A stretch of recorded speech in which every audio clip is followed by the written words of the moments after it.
العليم من الشيطان الرجيم بسم الله الرحمن الرحيم وصلى الله على نبينا محمد وعلى آله وصحبه وسلم تسليما كثيرا رب اشرح لي صدري ويسر لي أمري واحلل عقدة من لساني يفقهوا قولي اللهم أرنا الحق الحق وارزقنا اتباعه وأرنا الباطل الباطل وارزقنا اجتنابه وصلى الله على نبينا محمد وعلى آله وأصحابه الأخيار وسلم تسليما كثيرا وبعد السلام عليكم ورحمة الله وبركاته الحمد لله louange à Allah tabarak wa ta'ala. Béni soit Allah, le créateur de toutes les créatures. Béni soit Allah qui alterne le jour et la nuit. Béni soit Allah qui est l'unique, qui est le seul, qui n'a pas engendré, qui est le premier sans commencement, qui est le dernier sans fin. Béni soit Allah, alladhi lam yalid wa lam yulad, qui n'a pas engendré, qui n'a pas été engendré non plus. Wa lam yakul lahu kufuwan ahad, et nul n'est égal à Allah tabarak wa ta'ala. Nous témoignons qu'il n'y a de Dieu digne d'adoration en vérité si ce n'est qu'Allah, et nous témoignons que le prophète Muhammad alayhi salatu salam est le messager d'Allah et son esclave, et il a transmis le message et il a combattu pour la cause d'Allah jusqu'à ce que la mort lui parvienne. On demande à Allah de répandre sa paix et sa bénédiction sur lui, ainsi que sur sa famille, sur ses compagnons et ceux qui vont suivre la voie de la guider, n'est-ce pas, jusqu'au jour dernier, qu'Allah nous compte parmi eux. Et c'est un plaisir, Inch'Allah, chers frères et chères sœurs, d'être avec vous, n'est-ce pas, pour parler donc d'islam, pour parler donc de foi, pour parler donc de spiritualité, pour parler donc de comportement, n'est-ce pas, du musulman face à la période, n'est-ce pas, dans laquelle nous sommes. On n'est pas sans savoir que depuis quelques mois, l'humanité tout entière est secouée, le monde entier est secoué, n'est-ce pas. Les chercheurs ont fait des recherches, n'est-ce pas, et nous autres qui ne sommes pas des scientifiques, nous sommes donc très attentifs, nous avons prêté l'oreille en ce qui concerne les recherches, Inch'Allah, des résultats de ces recherches-là, espérant que dans un futur très proche, on nous dise, Inch'Allah, qu'on a trouvé l'antidote, n'est-ce pas, de cette pandémie-là, qui n'est rien d'autre que le Covid-19 ou encore le coronavirus. D'accord? Et il est important pour le musulman de savoir que toute chose, n'est-ce pas, vient donc d'Allah tabarak wa ta'ala. Allah subhanahu wa ta'ala, il a créé les créatures et il a créé les circonstances dans lesquelles la créature ou bien les créatures pourraient, n'est-ce pas, se mouvoir de sorte à avoir ce dont elles ont besoin pour leur survie, leur épanouissement et bien d'autres choses qui rentrent dans ce même canal-là. Et donc c'est pourquoi Allah tabarak wa ta'ala, il va nous dire dans Suratul A'la, Sabbih isma rabbika al-a'la alladhi khalaqa fasawwa walladhi qaddara fahada alladhi qaddara fahada. Lui Allah qui a décrété et il a guidé la créature vers ce, n'est-ce pas, vers ce qui lui Allah il a décrété ou il a destiné à cette créature. Et donc le musulman il sait pertinemment que ce qu'Allah il a décrété pour nous comme subsistance et d'autres choses du genre, c'est sûr qu'on aura ça, c'est sûr qu'on va bénéficier de ça, c'est sûr qu'on va jouir de ça. Ok? Et donc quand c'est un premier point qu'on sait. Et un jour, Abu Bakr Siddiq, radiallahu anhu, il était en train de donner une leçon à son esclave. Il lui dit donc, il dit, sache que, ô mon esclave, il dit, sache que si tous les cieux, tous les 7 cieux sont transformés en fer ou bien en roche et qu'il n'y a pas d'eau qui en sort et que les 7 terres sont transformées en roche également et qu'il n'y a pas d'eau qui en sort, ok, il dit, sache que ce qu'Allah il a destiné pour toi, rien ne va t'empêcher, n'est-ce pas, d'avoir ça. C'est pourquoi Allah tabarak wa ta'ala, il nous a enseigné par le biais du prophète sallallahu alayhi wa sallam une dua qu'on dit fréquemment après nos prières. Allahumma la mani'a lima a'tayt. Seigneur Allah, personne ne peut empêcher ce que toi, Allah, tu as décidé de donner. Wala mu'tiya lima mana'at. Personne ne peut donner ce que toi, Allah, tu as refusé de donner. Et donc ça fait partie de la foi du musulman. Nous, on est croyants. Le prophète sallallahu alayhi wa sallam dit, yadkhulul jannah aqwamun af'idatuhum mithlu af'idatu tayr. Il dit, les gens seront destinés au paradis. Il dit, ceux-là même qui ont de cœur comme le cœur des oiseaux. L'oiseau, il sort matin, alors qu'il n'a pas de magasin, il n'a pas de lieu à la base où il va s'approvisionner. Il sort le ventre, n'est-ce pas, qui est vide, et il rentre donc le soir rassasié. Allahu Akbar. Donc c'est pourquoi Allah subhanahu wa ta'ala, huwa al-fa'il, c'est lui qui fait. Huwa al-razzaqu, c'est lui Allah également qui est garant de la subsistance, n'est-ce pas, de toutes les créatures. Et Allah il nous dit, wa fis sama'i rizqukum wa ma tu'adun. Il dit, votre subsistance, ça vient des cieux, ça vient du ciel. C'est ce qu'on vous a promis. Ce qu'on vous a promis ici, Allah il parle de la mort. C'est pourquoi les savants ils disent que chaque être humain a dans les cieux à son compte deux portes. Une porte, n'est-ce pas, par laquelle la subsistance qu'Allah il a décrétée pour lui descend, et une porte par laquelle, n'est-ce pas, l'âme qui est insufflée en lui et à laquelle Allah il a promis, n'est-ce pas, la mort, kullu nafsin dha'iqatul maut, n'est-ce pas, cette âme-là va retourner également par cette porte-là. Et donc, wama min dabatin fil ardi illa ala Allahi rizquha. Allah dit, il n'y a aucune créature, n'est-ce pas, il n'y a aucun être à la surface de la terre qui arrivera, n'est-ce pas, à se mouvoir pour avoir sa subsistance, et dit, il n'y a aucun être de ce genre qui existe sans que sa subsistance, n'est-ce pas, n'incombe à Allah tabarak wa ta'ala. Donc, Allah, il nous a déjà déchargé de ce fardeau, qu'on soit tranquille, qu'on soit apaisé, qu'on sache que Allah subhanahu wa ta'ala qui nous a créés, Wallahi, il est garant de notre subsistance, il va s'en charger. Mais en même temps, ce qui est important pour nous, de sauvegarder, ou bien sûr pourquoi on doit lutter, n'est-ce pas, c'est notre destinée future, c'est notre guidée. Wa nafsin wa ma sawwaha fa alhamaha fujuraha wa taqwaha qad aflaha man zakkaha wa qad khaba man dassaha. Elle a dit, il jure par l'âme, et c'est lui qui a agréablement façonné cette âme-là. Il dit, à cette réussie, n'est-ce pas, qad aflaha man zakkaha, c'est lui qui a pu purifier donc cette âme-là. Wa qad khaba man dassaha, il a donc échoué, a perdu, n'est-ce pas, c'est lui là même qui a souillé son âme. Qu'Allah nous préserve de cette souillure. C'est pourquoi il est bon pour le musulman, la situation qui prévoit actuellement, on verra que ça va ébranler plus d'un. Ça va être cause beaucoup de personnes, leur foi, n'est-ce pas, sera fragilisée. Ça va être cause, il y a beaucoup de personnes qui risqueraient même de perdre la foi en ce genre de situation. Et cette situation, c'est quoi? Allah il nous a éprouvés, Allah il nous a secoués avec une épreuve, avec une maladie, avec une pandémie. Allah il dit, ahsiban nasu an yutraku an yaqulu amanna wa hum la yuftanun. Il dit, les hommes pensent-ils qu'ils vont dire que nous on est croyants, alors que moi Allah je ne les ai pas éprouvés, alors que moi Allah je ne les ai pas mis à l'épreuve. Liya'lam Allahu man yakhafuhu bil ghaib, afin que moi Allah je sache, n'est-ce pas, qui me crée en réalité dans l'invisible. Hatta na'lam al-mujahidina minkum wa na'lam as-sabirin, afin que moi Allah je sache qui parmi vous est prêt pour militer pour la cause d'Allah, qui est prêt à faire des sacrifices pour la cause d'Allah, qui est prêt, n'est-ce pas, à faire donc le contraire de sa passion pour la cause d'Allah, wa na'lam as-sabirin, jusqu'à ce qu'Allah il découvre, jusqu'à ce qu'Allah il mette donc à nu, voilà, on va dire ça comme ça, ceux-là même qui sont les patients. Qu'Allah nous facilite donc cette patience-là. Allah dit, ya ayyuhalladhina amanu isbiru wa sabiru. Oh vous les croyants, patientez et faites-vous patienter, parce que la patience est la chose la plus importante, n'est-ce pas, dont le croyant a impérativement besoin pour sa stabilité dans sa foi, dans sa religion. C'est pourquoi la sourate al-Asr, Imam Shafi'i rahimahullah, il dit, si Allah n'avait pas descendu une autre sourate en dehors de la sourate al-Asr, il dit, cette sourate-là aurait suffi à l'humanité tout entière. Dans cette sourate, qu'est-ce qu'Allah dit? Wal asr, innal insana lafi khusr. Il dit, je jure par le temps. Il dit, certes, tous les hommes, sans exception, sont dans la perdition.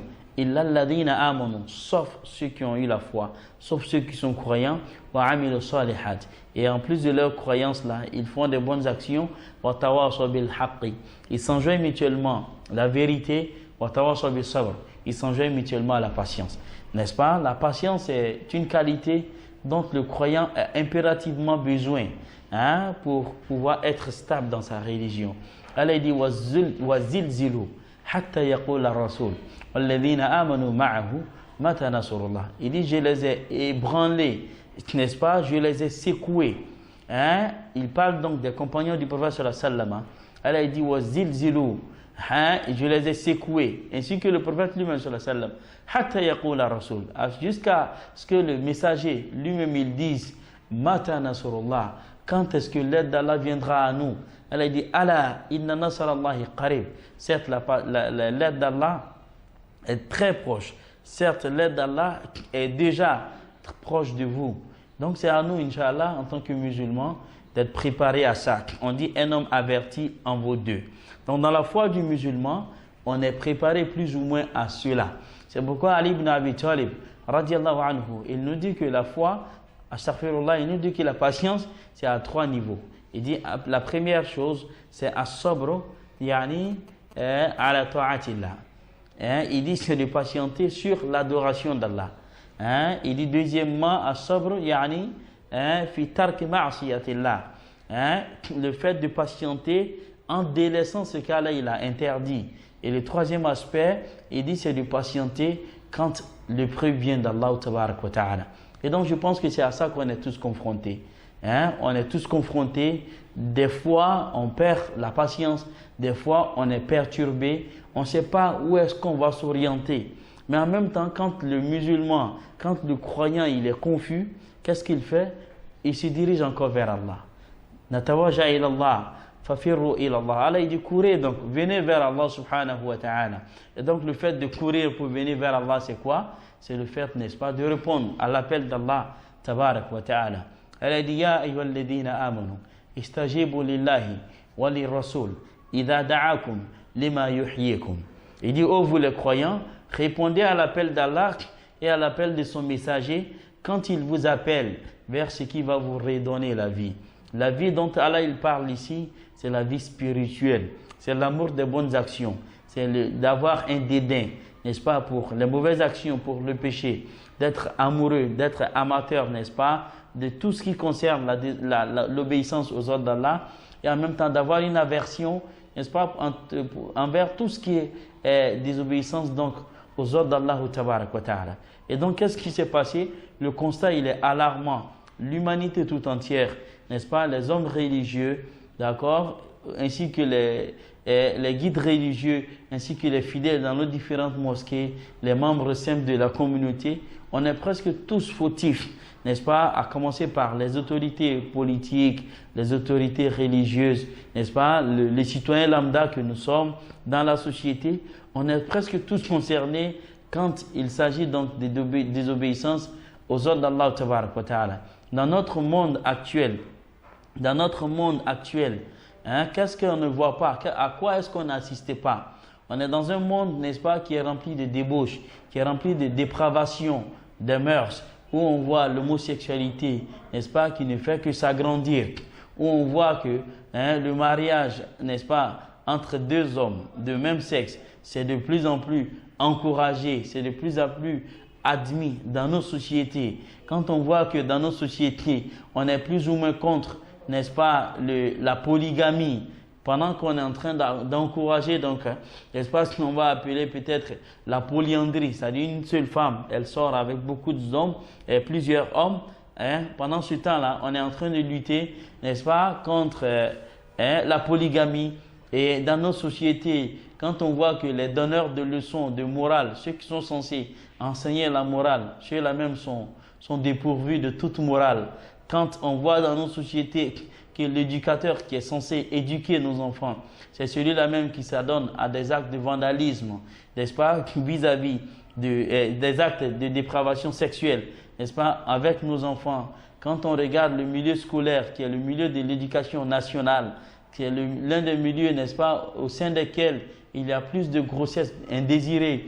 Quand on regarde dans les mosquées, n'est-ce pas, l'imam, n'est-ce pas, qui ne prône pas la parole vraie à sa communauté, qui va falsifier, n'est-ce pas, la parole d'Allah subhanahu wa ta'ala, afin d'en résulter ou bien d'en tirer un profit, n'est-ce pas, qui est presque insignifiant, d'accord, où on va falsifier le sens du Coran, on va faire un tafsir, n'est-ce pas, dont nous-mêmes nous savons que ce n'est pas le vrai tafsir, ou, n'est-ce pas, le guide religieux, il va être transformé en charlatan, d'accord, ou encore, on verra dans nos mosquées, la caisse de la mosquée, n'est-ce pas, qui est vide de jour en jour, où la caisse se trouve peut-être avec le muezzin et la clé se trouve avec le président du comité de gestion. Ça, c'est dans notre communauté, Inch'Allah, qu'on voit des scènes comme ça. Ou encore dans nos communautés, de jour en jour, on voit qu'il y a l'insecte, n'est-ce pas, qui sévit de plus en plus. Où on voit dans d'autres pays, sur les réseaux sociaux, des mamans qui ont des relations intimes avec leurs enfants, d'accord, où on voit des pères qui ont des relations intimes avec leurs filles. Quand on regarde des jeunes qui sont prêts à sacrifier, à ôter la vie à leur maman, rien que pour avoir de l'argent, pour faire du broutage, pour que ces amours-là puissent porter fruit, c'est dans cette société de débauche-là, c'est dans cette société de désordre, n'est-ce pas, que nous sommes. Et donc, du coup, quand c'est comme ça, qu'est-ce qu'Allah il fait? Allah, il nous éprouve. Et c'est face à cette épreuve-là que l'humanité est confrontée. Okay? Et quand on essaie de pousser les recherches, n'est-ce pas, de façon plus avancée et de façon plus discrète, n'est-ce pas, on se rendra compte, n'est-ce pas, que cela, ça émane donc d'Allah tabarak wa ta'ala. Et Allah, il dit ma asabakum min musibatin fabima kasabat aydikum. Il dit tout ce qui va vous arriver comme mal, il dit sachez que cela est le fruit de ce que vos mains ont sémé. On dit dans notre adage que celui qui sème le vent va récolter la tempête. Et donc c'est cette tempête-là qui sévit, c'est cette tempête-là qui est en train de mettre toute l'humanité dans la tourmente. Mais Wallah, sachant une chose, Allah est toute miséricorde, Allah est toute grâce. Et Allah, il va nous pardonner si on revient vers Allah tabaraka wa ta'ala. Autant des fils d'Israël, Allah, il les a privés donc de pluie. Il n'y avait pas de pluie. Et donc Moussa et tout son peuple, ils sont sortis et Moussa s'est dressé devant sa communauté et ils ont tendu la main devant Allah, ils ont dressé ces mains-là vers le ciel et ils ont imploré Allah tabaraka wa ta'ala. Et donc quand ils ont imploré Allah, Allah il a dit à Moussa, il dit Moussa, parmi vous, il y a un pécheur qui est là. Il y a un de mes esclaves qui est en train de me désobéir, ça fait des années. À cause de lui, je ne vais pas accepter votre droit. C'est-à-dire, je ne vais pas vous donner la pluie. Et quand Allah il a dit ça à Moïse, Allah il dit en retour, il dit, il faut dire à celui qui se reconnaît comme tel, de quitter donc la foule. Et s'il quitte la foule, moi Allah, je vais vous donner la pluie. Et donc quand Moussa il a dit cela, l'homme s'est reconnu et en même temps il a fait, n'est-ce pas, une sorte de rétrospection. Il est allé au plus profond de lui. Et voilà comment il va échanger avec son Seigneur Allah. Allah il dit, ya'lamu kha'inatal a'yun wa ma tukhfi sudur. Il dit, moi là, je connais parfaitement la ruse des yeux, n'est-ce pas, et ce qui est dans le cœur. L'homme il a dit, Seigneur Allah, si moi seul je venais à quitter toute cette foule là, ce serait une sorte d'opprobre, ce serait une sorte d'humiliation pour moi. Allah, pardonne-moi, absous-moi, couvre-moi de cette honte là. Et quand l'homme il a dit ça, Moïse n'a pas fini de véhiculer le message. Allah il a fait que la pluie a commencé à pleuvoir. Allahu Akbar. Et Moussa il dit à Allah, il dit, mais Seigneur Allah, qu'est-ce qui s'est passé? Tu as dit il y a quelqu'un qui devait quitter la foule. Personne n'a quitté la foule et puis tu as descendu la pluie. Allah il dit à Moïse, quand tu l'as dit, ce dernier là s'est reconnu et il m'a demandé moi Allah de le couvrir. Et donc moi Allah je l'ai couvert. Allahumma sturna bi sitrikal jamil. Seigneur Allah, il faut nous couvrir avec ta couverture qui est la plus belle des couvertures. Et donc Allah il a couvert ce dernier là et Allah il leur a donné la pluie. Et donc Inch'Allah, l'objectif c'est quoi? La'allahum yarji'un. Allah il veut qu'on retourne vers lui Allah, qu'on retourne vers lui Allah, qu'on retourne à nos valeurs, qu'on retourne à nos vertus, n'est-ce pas, qu'on renoue avec les bonnes habitudes, qu'on renoue avec la piété filiale, qu'on renoue avec les prières aux heures, n'est-ce pas, prescrites, qu'on renoue avec les œuvres de charité, qu'on renoue avec la repentance, qu'on renoue avec la demande d'absolution de péché. C'est ce qu'Allah il attend de nous dans cette situation. Et donc, Inch'Allah, si on le fait, c'est sûr que Allah Ta'ala, qu'est-ce qu'il va faire? Il va nous pardonner. Celui qui revient à Allah, Allah il revient vers lui. Man taba ilallah, taba Allah alayhi. Celui qui revient vers Allah repentant, Allah il va accepter son repentir. Qu'Allah nous facilite donc le repentir. Donc, chers musulmans, comme on le dit, il n'y a pas lieu de s'alarmer, il n'y a pas mort d'homme, ce n'est pas la fin du monde, d'accord? Et cette situation, Inch'Allah, va finir. Ça, je vous le promets, par la grâce d'Allah, à condition que chacun d'entre nous fasse son mea culpa. À condition que chacun d'entre nous fasse une sorte de rétrospection, qu'on parte au plus profond de nous et qu'on demande sincèrement pardon à Allah subhanahu wa ta'ala.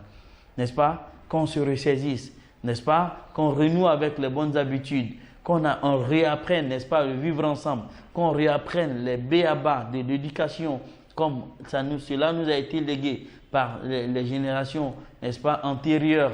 Hein? Et si on l'a fait, Inch'Allah, c'est sûr qu'Allah Ta'ala, il va nous pardonner. Cette pandémie qui existe, le prophète sallallahu dit, Allah n'a créé aucun mal sans qu'il n'ait, n'est-ce pas, en même temps, donné le remède à ce mal-là.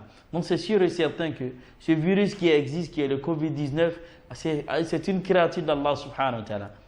Et Allah, il a l'antidote à ce virus-là. Et même ce qui n'est pas ce Covid-19, Allah, il a l'antidote, n'est-ce pas, à tous les maux qui puissent miner donc la société. Donc on se dirige donc vers Allah et on lui demande sincèrement pardon. C'est sûr qu'Inch'Allah, Allah, il va nous pardonner. Et du coup, on verra que cette situation donc, a engendré beaucoup de choses. Ça a engendré, n'est-ce pas, la fermeture des mosquées. Et après, quand les mosquées ont été fermées, les gens ont beaucoup polémiqué là-dessus. Donc on dit non, nos guides religieux, c'est des faiblards. Ils ont peur de la maladie. Ils n'ont pas eu peur d'Allah subhanahu wa ta'ala. Donc ça, on va blâmer tous ceux qui se sont comportés comme ça. Donc quand on a des guides, on a des leaders, ceux-là, il faut les respecter. Il faut respecter l'autorité. Allah il dit ati'u Allah wa ati'u Rasula wa ulil amri minkum. Obéissez à Allah, obéissez aux messagers et à ceux-là même qui détiennent l'autorité. Il faut respecter donc les instances religieuses, il faut respecter les instances politiques. C'est comme ça la société est régie. Sans ce respect-là, on sera dans une débauche, dans un désordre. Et après, on risquerait même de se retrouver dans la jungle. Qu'Allah nous préserve de ça. Et donc, ceux qui ont jugé, Inch'Allah, nécessaire qu'on ferme la mosquée, c'est après analyse de certains textes, n'est-ce pas, que le COSIM en Côte d'Ivoire, n'est-ce pas, et le CODIS également en Côte d'Ivoire, d'un commun accord, n'est-ce pas, ils ont véhiculé le mot d'ordre, ils ont donné le mot d'ordre à ce que toutes les mosquées soient fermées, pour que les musulmans ne se retrouvent pas dans la mosquée et qu'on ait une sorte de proximité, qu'on se serre la main, qu'on ait, n'est-ce pas, les contacts physiquement, et de sorte qu'on puisse se transmettre, n'est-ce pas, pour les personnes qui sont déjà atteintes par la maladie, n'est-ce pas, de sorte que ces personnes-là ne viennent pas contaminer celles qui ne sont pas encore atteintes. Et donc ça, c'est réfléchi, c'est humain ça. Voilà. Et donc, Allah, il a fait de ce monde-là un monde de cause à effet. Ja'ala ad-dunya darul hasbab. Allah, il a fait donc de ce monde-là un monde de cause à effet. Celui qui remue les causes aura donc les résultats, n'est-ce pas, escomptés. Donc, Inch'Allah, intelligemment, après réflexion, parce qu'Allah nous a doté d'une faculté de réflexion. Allah nous a donné la faculté de discernement. C'est ce qu'on va appeler al-aql. D'accord? On travaille d'abord notre matière grise et on fait ce qu'on a à faire humainement parlant et après on s'en remet à Allah subhanahu wa ta'ala. C'est pourquoi un jour dans la mosquée du prophète sallallahu alayhi wa sallam, pendant qu'il était là, il y a un monsieur qui est venu, il est descendu de son chameau, il n'a pas attaché donc son chameau et puis il est rentré à la mosquée. Quand il est rentré à la mosquée, le prophète sallallahu alayhi wa sallam lui a demandé, est-ce que tu as attaché ton chameau? Il dit non, je ne l'ai pas attaché, je me suis confié à Allah subhanahu wa ta'ala. Sous-entendu que si Allah il veut que mon chameau va fuir, il va fuir. Si Allah il veut que mon chameau reste, il va rester. Alors le prophète sallallahu alayhi wa sallam lui a dit, il dit non, c'est pas ça à la fois. Tu ressors de la mosquée, tu vas attacher d'abord ton chameau et puis après tu confies maintenant l'affaire à Allah subhanahu wa ta'ala. Est-ce que je me fais comprendre? Donc ça c'est humainement parlant. Quand il y a des situations, on fait ce qu'on sait faire humainement parlant. Et le reste, Inch'Allah, c'est l'essor d'Allah subhanahu wa ta'ala. Donc ça, c'est très important. Et donc, c'est pour éviter, Inch'Allah, la transmission de la maladie, d'accord, qu'on a été donc, on a assisté à ce mot d'ordre-là, qui est venu donc de nos shuyukh, de nos a'imma, n'est-ce pas, de nos guides religieux dans notre pays. Et également, Inch'Allah, on verra qu'il y a des gens qui vont se dérober de ce mot d'ordre-là. Ils ne vont pas respecter cela. Il y a des mosquées, n'est-ce pas, qui continuent de prier en groupe. Malheureusement, il y a des mosquées, n'est-ce pas, qui continuent d'officier la prière de vendredi. Voilà. Et à ceux-là, on va dire qu'ils sont considérés comme des pécheurs. Voilà, c'est une trahison à l'endroit de la communauté. D'accord? Et selon une fatwa que Cheikh Hussein, rahimahullah, il a rendue, il dit toute personne donc, qui va se cacher pour aller faire la prière dans la mosquée, alors que c'est déjà dit à la base qu'il ne faudrait pas que la mosquée soit ouverte pour la prière. Il dit que ces personnes-là sont considérées comme des personnes qui ont péché, mais en même temps, on ne va pas remettre l'acceptation de leur prière en cause. Allah, il va accepter leur prière s'ils respectent les conditions, mais en même temps, pour ce manquement-là, ils auront fauté. Et donc, c'est à blâmer, Inch'Allah, ce qu'ils ont posé comme acte. Ça aussi, c'est important. Maintenant, si on voit des personnes qui s'entêtent à le faire, qu'est-ce qu'on doit faire? Il faut faire preuve donc de sincérité, de bons conseils. Il faut les approcher à dinu nasiha. Il faut leur dire, mon frère, arrêtez de prier s'il vous plaît, parce que c'est interdit. Et s'ils s'entêtent à le faire, il faut voir les autorités compétentes, Inch'Allah, de sorte à les ramener à l'ordre, d'accord, de sorte, Inch'Allah, à ce qu'ils se conforment, d'accord, à ce qui a été déjà préétabli, ou bien ce qui a été donné déjà comme mot d'ordre. Ça, c'est important. Et du coup, quand il y a cette polémique-là, où il y a cette pandémie, d'accord, on verra que le musulman, ou bien la personne qui a une foi assez fébrile, va paniquer. Et lorsqu'on panique, du coup, on va se précipiter. Alors que la précipitation, ça vient du shaitan. Le prophète sallam il dit al-ajalu mina shaitan. Il dit la précipitation, c'est une des armes, n'est-ce pas, du diable, le Satan, le lapider. Et donc, Inch'Allah, il ne faut pas paniquer, d'accord? Sinon, on va se voir confronté à des situations assez déplaisantes où chacun va se lever ici ou là pour nous dire de faire quoi que ce soit, de faire n'importe quoi, de sorte qu'on soit préservé de ça.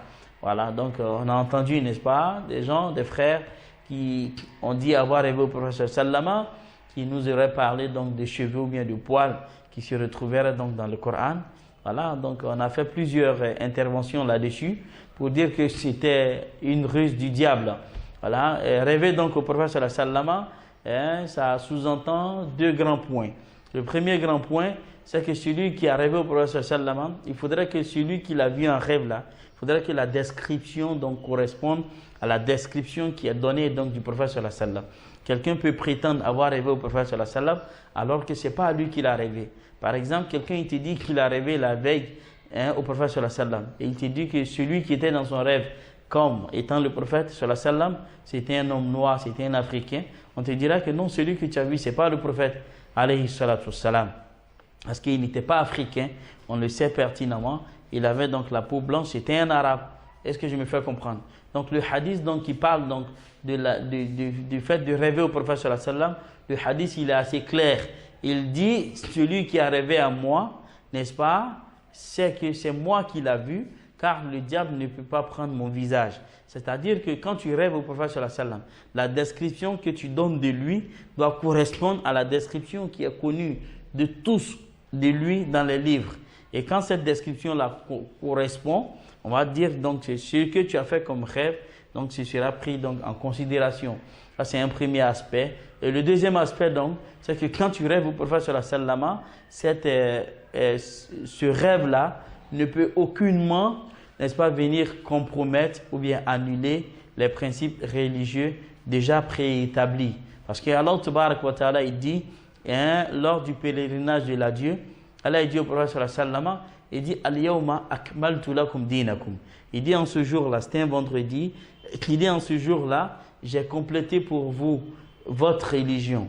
Wa atmamtu alaykum ni'mati. J'ai parachevé sur vous mes bienfaits, n'est-ce pas? Wa raditu lakumul islam ad-din. Et j'agrée l'islam pour vous comme religion.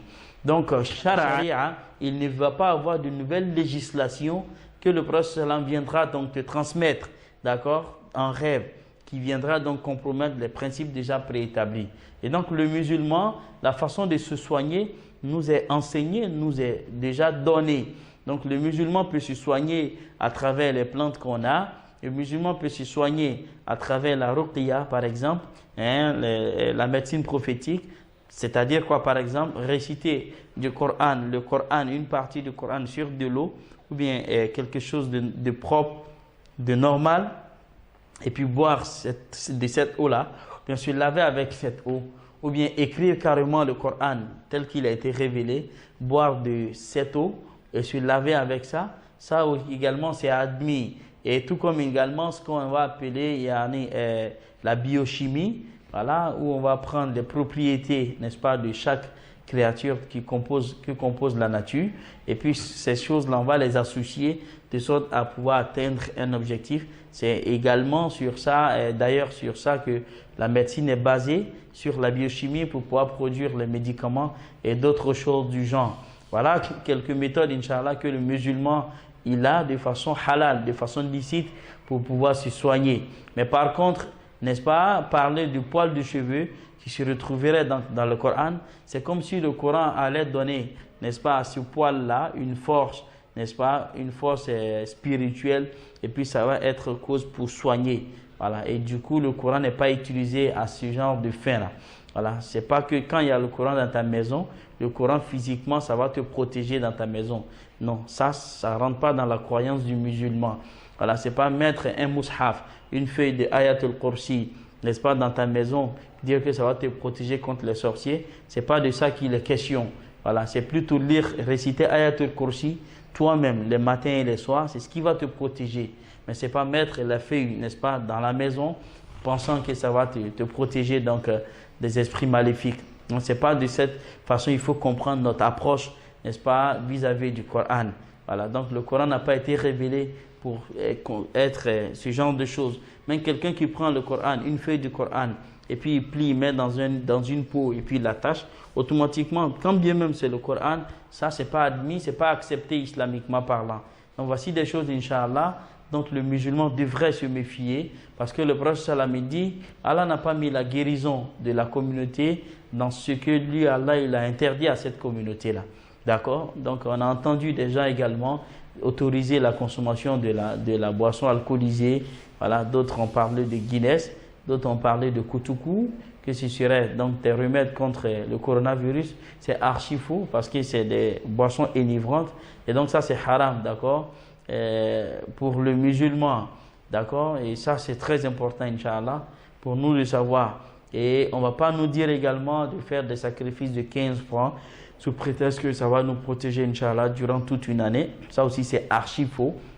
Voilà. Et pour qu'on puisse faire des sacrifices ou bien s'adonner à des actes d'adoration, il faudrait que cela soit quelque chose de légiféré. Ça vient donc d'Allah ou de son messager, alayhi salatu salam.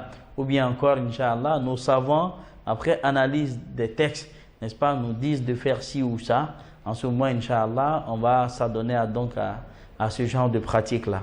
Donc voilà des choses, Inch'Allah, dont il faut tenir compte, apprendre avec beaucoup de considération, et en même temps, il faut s'en méfier, d'accord? Il ne faut pas rentrer, Inch'Allah, dans cette dépravation-là, dans cette corruption spirituelle. Ce n'est pas de ça qu'il est question. Allah, il a envoyé cette épreuve-là pour nous tester, afin de nous tamiser, savoir qui est pour Allah et qui n'est pas pour Allah. Ça, c'est très important. Donc, Inch'Allah, le musulman, il reste donc confiant. Voilà, on est à quelques jours, à plus de 20 jours, Inch'Allah, de Ramadan, bi'Iznillah, qu'Allah nous donne ce mois-là, dans la ferveur spirituelle et dans une spiritualité au top niveau. Et si ça arrive que pendant Ramadan également, on n'est pas encore autorisé à prier dans nos mosquées, ce n'est pas un problème comme on a dit. On va continuer nos prières, Inch'Allah, à la maison, j'allais dire. On va jeûner, on va prendre le sahour. On va respecter les mesures idoines, les règles d'hygiène, Inch'Allah, prodiguées par nos autorités politiques, n'est-ce pas, et sanitaires. On ne va pas se serrer les mains. On va observer la distance d'1 mètre au moins, Inch'Allah, entre nous. Et on va éviter de s'embrasser, on va éviter le corps à corps. On va utiliser fréquemment, n'est-ce pas, du savon et de l'eau pour se laver les mains, ou bien du gel hydroalcoolique. Je pense que tout ça, ça fait partie du quotidien du musulman. Le musulman, avant de manger, il se lave les mains. Avant de prier, on se lave également les mains, le visage également. Donc ça fait partie du quotidien du musulman. Et Allah il nous dit Inna Allah yuhibbu at-tawwabin. Allah il aime ceux-là même qui reviennent incessamment vers lui. Wa yuhibbu al-mutatahhirin. Il aime bien ceux-là qui ne cessent de se purifier. Donc Inch'Allah, comme on le dit, à bon entendeur salut. Si on a bien entendu ce qu'on a dit, c'est sûr qu'on va avoir notre salut. Et pour finir, Inch'Allah, notre exposé, voilà, il ne faut pas oublier de faire des doigts. Il y a des doigts qui nous ont été enseignés par le prophète, alayhi salatu salam. Et une fois qu'on fait ces doigts, c'est sûr qu'Allah il va nous préserver, il va nous protéger par le biais de ces invocations. Et donc, parmi ces invocations-là, il y a le fait, par exemple, de dire Allahumma inni a'udhu bika min al-barasi wal junun. D'accord? Voilà, Seigneur Allah, moi je demande protection contre la lèpre et également contre la folie. D'accord? Wal yudham wa min sayyi'il asqam. Voilà, il y a une maladie, voilà, on appelle ça la maladie de l'éléphant. Et quand les gens ont ça, tu vois leurs pieds qui sont, voilà, enflés comme les pattes d'éléphant. Et en même temps, il demandait protection auprès d'Allah contre toutes les pandémies. D'accord? Ça, c'est une doigt du prophète sallallahu alayhi wa sallam. Et également, il faisait une autre doigt. Donc, Bismillah, alladhi la yadurru ma'a ismihi shay'un fil ardi wala fis sama'i wa huwa as-sami'ul alim. Avec le nom d'Allah ou bien par le nom d'Allah, alladhi, n'est-ce pas, ce nom-là même, la yadurru ma'a ismihi. Avec ce nom d'Allah là, rien ne peut te nuire, n'est-ce pas? Shay'un fil ardi, rien ne peut te nuire, n'est-ce pas? À la surface de la terre. Wala fis sama'i, ainsi que dans les cieux. Wa huwa as-sami'ul alim, et c'est lui Allah qui entend tout, n'est-ce pas? Qui sait tout. D'accord? Donc ça aussi c'est important, Inch'Allah, comme doigt pour nous de faire. Et la troisième doigt c'est a'udhu bi kalimatillah tammati min sharri ma khalaqa. Voilà, je demande protection avec les paroles parfaites, n'est-ce pas, d'Allah subhanahu wa ta'ala, contre le mal de tout ce que lui, Allah, il a créé. Donc voici quelques doigts, Inch'Allah, que le musulman devrait faire les matins et les soirs, les faire 3 fois matin, les faire 3 fois le soir, Inch'Allah. Et puis c'est sûr qu'avec ça, Allah, il va nous protéger. Et comme deuxième conseil, c'est de faire des aumônes, de donner à manger aux gens. Il faut assister les plus démunis de la société. Le prophète sallam il dit Ar-Rahimun, Rahimahum Ar-Rahman. Il dit ceux-là même qui font preuve de miséricorde vis-à-vis des créatures d'Allah, Allah qui est le miséricordieux, n'est-ce pas, aura donc miséricorde pour eux. Qu'Allah fasse de nous des personnes qui sont miséricordieux les uns envers les autres. Ça aussi c'est important. Et donc le prophète sallam il dit l'aumône va repousser donc le châtiment d'Allah, ça va repousser donc la fitna. Donc quand on fait des aumônes, Inch'Allah, c'est cause Allah il va nous préserver également. Et troisième conseil, c'est de faire beaucoup astaghfirullah. Astaghfirullah, astaghfirullah. Allah il dit wa ma kana rabbuka liyu'adhibahum wa anta fihim wa ma kana rabbuka liyu'adhibahum wa hum yastaghfirun. Il dit jamais ton Seigneur Allah ne va les châtier. Il va châtier un peuple pendant que le prophète sallallahu alayhi wa sallam est parmi eux. Il dit jamais ton Seigneur Allah ne les châtiera, n'est-ce pas, tant qu'il ne cesse de dire astaghfirullah. Donc nous, chacun d'entre nous, sans exception, Inch'Allah, on va faire astaghfirullah. Istaghfiru rabbakum innahu kana ghaffara. Demandons pardon à notre Seigneur Allah. Il demeure donc grand accueillant aux repentis. Qu'Allah nous facilite cela. Inch'Allah, voilà quelques points qu'on voudrait donc aborder avec nos frères et nos sœurs, avec tous les fidèles musulmans et avec tous les hommes de façon générale et particulièrement les musulmans, de sorte qu'Inch'Allah, à nous interpeller ou encore à nous conscientiser face à ce qui prévaut comme situation, de sorte qu'Inch'Allah, on reste inébranlé et qu'on soit plus proche d'Allah subhanahu wa ta'ala. Donc Allah nous facilite cela.